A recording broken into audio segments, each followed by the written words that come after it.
Now, fair Hippolyta, our nuptial hour draws on apace. 4 happy days bring in another moon. But oh, methinks, how slow this old moon wanes. She lingers my desires like to a stepdame or a dowager, long withering out a young man's revenue. 4 days will quickly steep themselves in night.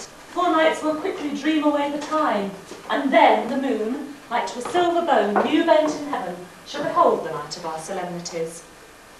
We will stir up the Athenian youth to merriments, awake the pert and nimble spirit of mirth, turn melancholy forth to funerals.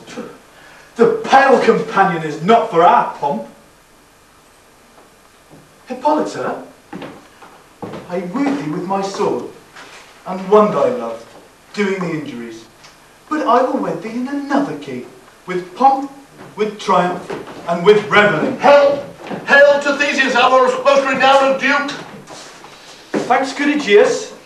What's the news with thee? Full of vexation come I, with complaint against my child, my daughter Hermia.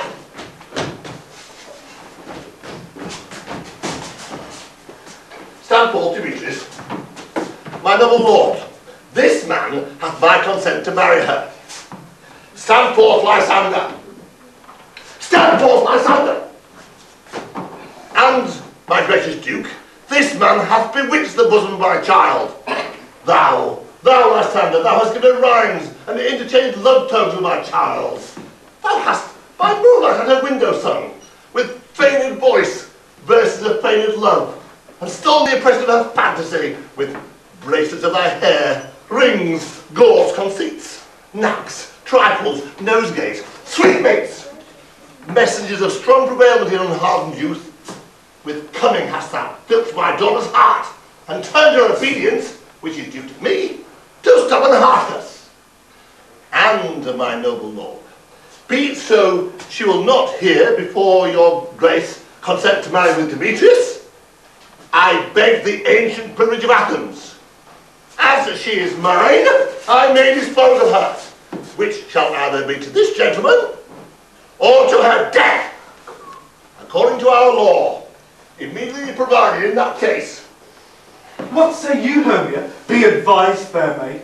To you your father should be as a god, one that composed your beauties, yea, and one to whom you are but as a form in wax, by him imprinted, within his power to leave the figure, or disfigure it.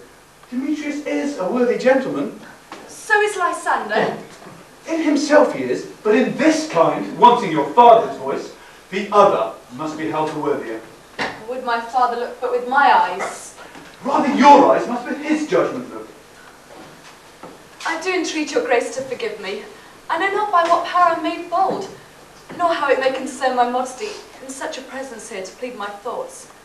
But I beseech your grace that I may know the worst that may befall me if I refuse to wed Demetrius. Either to die the death, or abjure forever the society of men. Therefore, fair Hermia, question your desires. Know you of your youth. Examine well your blood. For if you yield not to your father's choice, you can endure the livery of a nun. For I to be in a shady cloister mute, to live a barren sister all your life, chanting faint hymns to the cold, fruitless moon. Thrice blessed are they that master so their blood to undergo such maiden pilgrimage.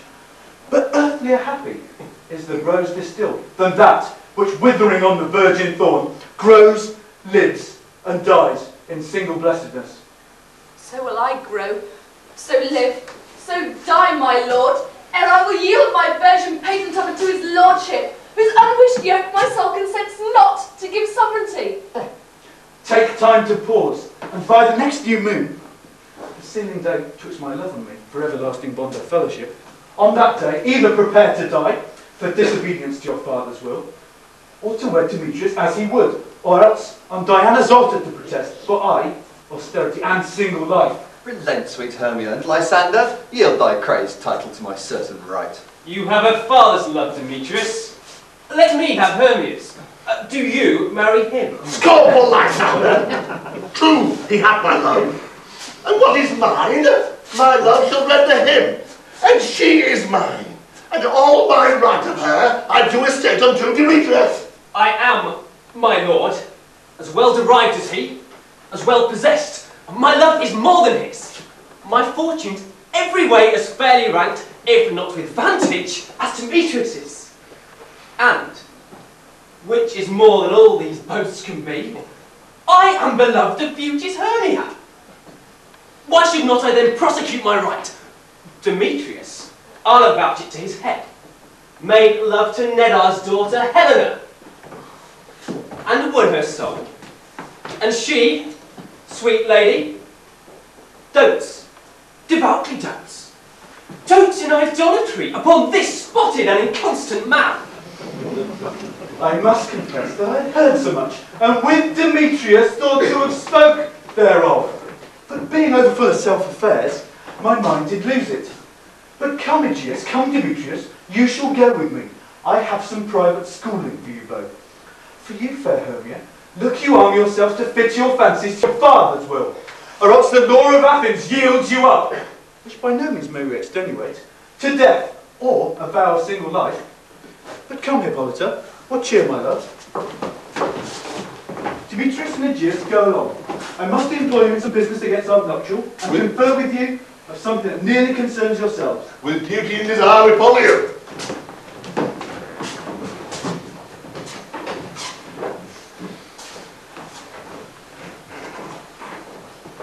How now, my love? Why is your cheek so pale? What chance the roses there do fade so fast? Belike for want of rain, which I could well redeem them from the temps to my eyes. Ay me! For aught that I could ever read, could ever hear by tale or history, the course of true love never did run smooth. But either it was different in blood, Spite, too high to be engaged alone. or else misgraft in respective years. Oh, cross, too old to be enthralled to young. Or it stood upon the choice of friends. Oh, hell, to choose love by another's eyes.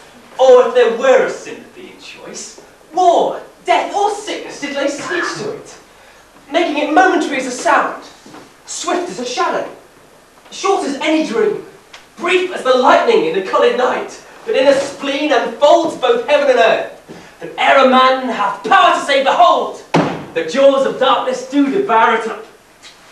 Thus quick bright things come to confusion. If then true loves have been ever crossed, it stands as an edict in destiny. Then let us teach our trial patience, for it is a customary cross, as due to love as thoughts and dreams and sighs, wishes and tears, poor fancy's followers. A good persuasion. Therefore hear me, Hermia. I have a widow aunt, a dowager of great revenue, and she hath no child. From Athens is her home remote 7 leagues, and she respects me as her only son. There, gentle Hermia, may I marry thee, and to that place the sharp Athenian law cannot pursue. If thou lovest me, steal forth thy father's house tomorrow night, and in the wood, a league without the town, where I did meet thee once with Helena to do observance to a morn of May. There will I stay for thee. My good Lysander, I swear to thee by Cupid's strongest bow, by his best arrow with a golden head, by the simplicity of Venus's doves, and by that which knitted souls and prospers loves, and by that fire which burned the Carthage queen when the false Trinan sail was seen, by all the vows that ever men have broke, in number more than ever women spoke. In that same place thou hast appointed me. Tomorrow truly will I meet with thee. Keep promise, love. Look, here comes Helena. Godspeed, fair Helena. Whither away? Call you me fair? Not fair again, and say. Demetrius loves your fair. Fair. Your eyes are lodestars, your tongue sweet end, tunable and marked to a shepherd's ear. When wheat is green, when hawthorn buds appear.